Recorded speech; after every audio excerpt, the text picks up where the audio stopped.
L'un des présumés assassins du président Jovenel Moïse, le Colombien Antonio Palacios, est actuellement entre les mains de la justice américaine. Il est à Miami, il est entre les mains du FBI qui va l'interroger. Pour parler de cet événement nouveau dans le dossier de l'assassinat du président, nous avons avec nous, depuis les États-Unis et en visioconférence, le diplomate Pierre-Antoine Louis. Bonsoir, monsieur Louis. Bonsoir, monsieur Klang. Bien, donc c'est ça la grande nouvelle dans le dossier qui tarde, qui traîne, de l'assassinat du président Moïse. Est-ce que c'est vraiment un gros événement? Quelle est la signification de cette arrestation et vers quoi peut-elle nous mener? Bon, monsieur Klang, c'est une excellente question et cela nous porte à avouer que du point de vue des Haïtiens que nous sommes, c'est très difficile de comprendre ce qui se passe dans la mesure où le crime a été commis en Haïti, dans la chambre conjugale du président de la République. Et on aurait souhaité que ça soit Haïti qui prend l'initiative. Or que nous nous trouvons face à une situation selon laquelle les États-Unis d'Amérique, faisant fi des principes internationaux en matière d'extradition, et il faut le reconnaître pour les étudiants qui nous regardent, s'est imposé de par sa puissance politique, géopolitique si vous voulez, un maître et seigneur une fois de plus, faisant fi des principes internationaux et de ses propres principes en matière de l'état de droit. Et s'est imposé dans un pays étranger, en l'occurrence le Panama, et enfin, je ne sais pas comment, ils ont pu arrêter aux grandes dames, si vous voulez, ou à l'insu de la justice de la République du Panama, monsieur Marco Antonio Palacios. C'est quand même extraordinaire. On dit que ce monsieur Palacios va être interrogé par le FBI, mais un interrogatoire n'est pas un jugement. Il ne va pas être jugé aux États-Unis. Bon, enfin, pour le moment, non, mais comme nous ne sommes pas, comment dirais-je, dans le secret des dieux, nous ne savons pas à quelle politique ou bien encore à quelle politique juridique ou à quelle politique pure diplomatique que jouent les États-Unis. Donc, ça reste à voir. Deuxièmement, je voudrais rassurer les téléspectateurs que je ne me fais pas l'avocat de M. Palacios, tout simplement qu'en tant que membre du barreau à New York depuis 1993, je me dois de présenter aux téléspectateurs ma compréhension d'une situation dans le sens du droit. C'est-à-dire, l'Haïtien que je suis, natif natal, souhaite bien que les assassins du président, de feu le président Jovenel Moïse soient traduits, soient retrouvés, enfin identifiés, retrouvés, traduits en justice, et que la justice pleine et entière leur soit appliquée, absolument.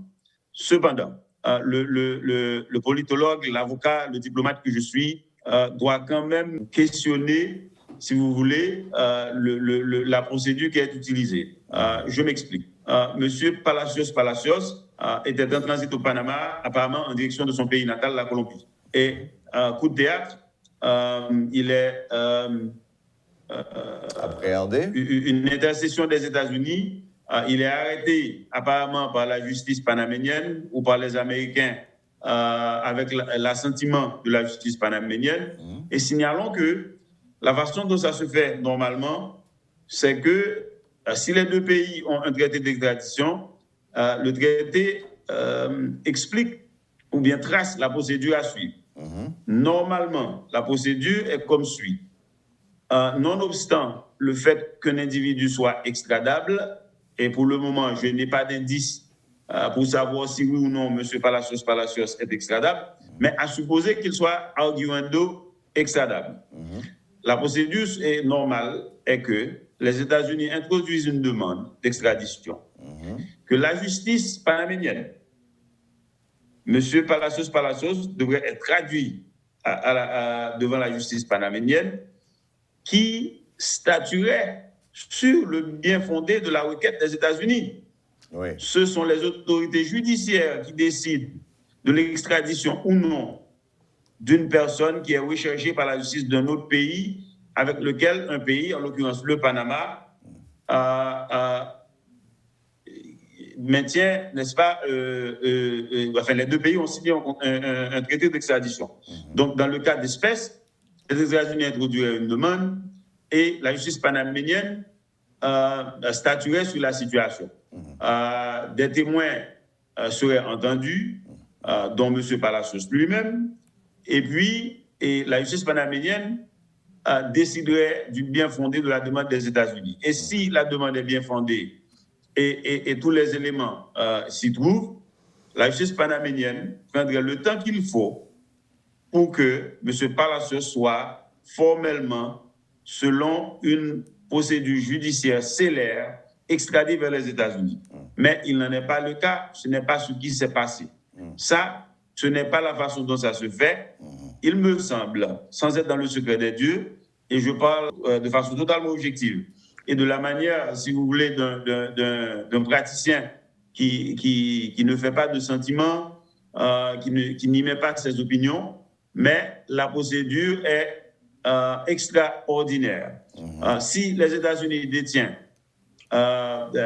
des indices de l'implication de M. Palacios dans l'assassinat du président Jovenel Moïse, et il faudrait aussi qu'il y ait un lien avec les États-Unis d'Amérique et que ce lien soit établi à la satisfaction des autorités judiciaires panaméniennes.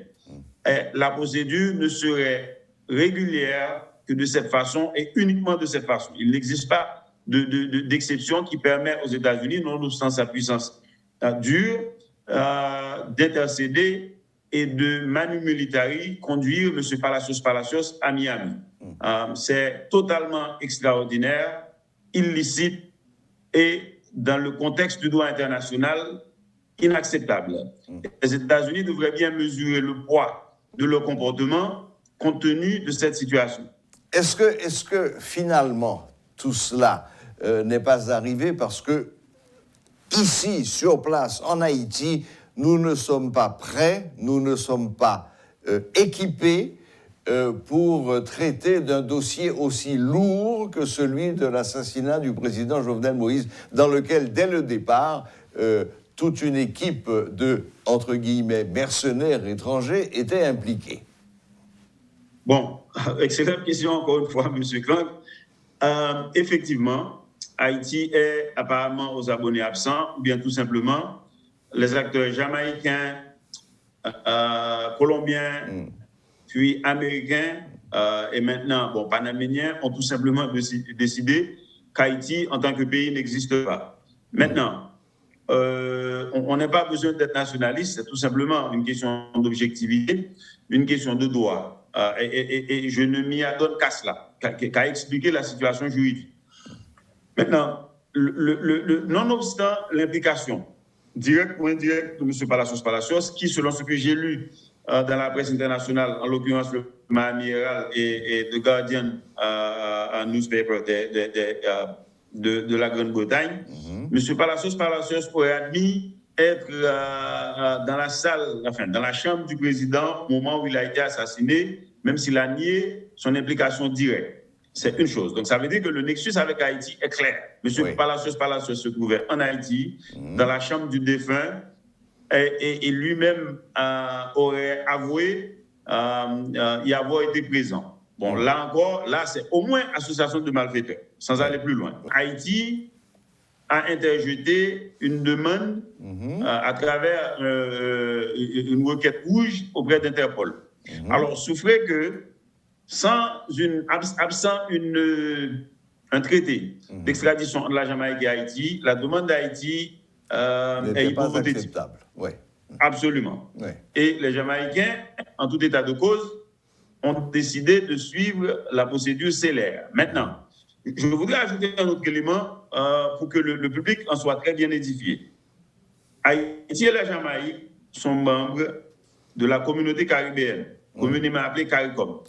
Maintenant, quelles dispositions prévoit la CARICOM dans des situations pareilles où deux pays membres se trouvent dans une situation où un des pays poursuit un individu qui serait impliqué dans un meurtre, et quelle est l'obligation de l'autre pays? J'avoue pour le moment n'avoir pas la réponse à cette question, mais c'est une question qu'il faudrait traiter.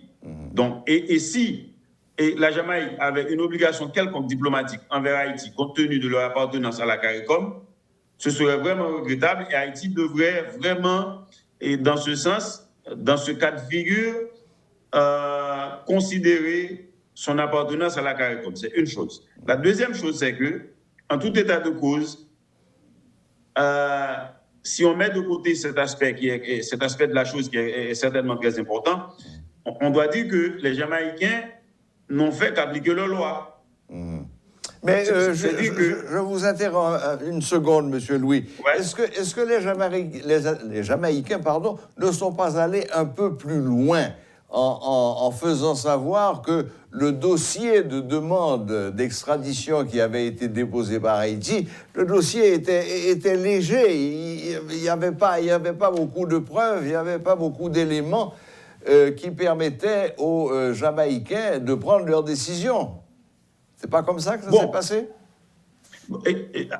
Alors, le problème, M. Klang, c'est que ni vous, ni moi n'est en mesure de savoir le contenu, de connaître plutôt le contenu du dossier d'Haïti. Bien sûr, mais il y a eu des déclarations qui ont été faites par les autorités jamaïcaines. Bon, oui. Enfin, je suppose que Haïti peut bien établir un lien entre M. Palacios à travers, par exemple, les données de la direction d'immigration pour démontrer que M. Palacios était bel et bien en Haïti. Oui, oui. Et que M. Palacios lui-même a admis avoir été dans la chambre du défunt. Oui. Oui, alors, évidemment. Entendu. Alors, les Jamaïcains, dans le cadre d'une tentative de relations publiques, tentent d'expliquer, si vous voulez, ce que je disais tout à l'heure, qu'un autre pays frère, juste à côté, à moins de 500 km des côtes des deux pays, et que M. Palacios n'ait pas été livré à Haïti. Ça se comprend. Maintenant, au niveau émotionnel, il y a bon nombre d'Haïtiens qui peuvent questionner la célérité de la procédure jamaïcaine. Cependant, en matière de droit, absent une obligation quelconque au niveau de l'organisation régionale, la CARICOM dont les deux pays sont membres, la justice jamaïcaine a fait son devoir. Absent un traité d'extradition entre les deux pays, la justice jamaïcaine a décidé de rapatrier ce monsieur chez lui. C'est normal. Eh bien, merci infiniment, Monsieur Pierre-Antoine Louis, pour cet éclairage juridique international suite donc à l'arrestation de ce monsieur Palacios qui est actuellement entre les mains des autorités américaines, les mains du FBI à Miami. Merci beaucoup de votre temps et bonne fin de journée. Pareillement, M. Klang. Au revoir. Voilà, c'était le diplomate Pierre-Antoine Louis qui nous faisait part de ses connaissances juridiques sur l'arrestation de M. Palacios et son extradition vers Miami. Maintenant, que va-t-il se passer? Peut-être que M. Palacios aura des révélations à faire sur ses complices, entre guillemets, puisqu'il est présumé assassin du président Jovenel Moïse.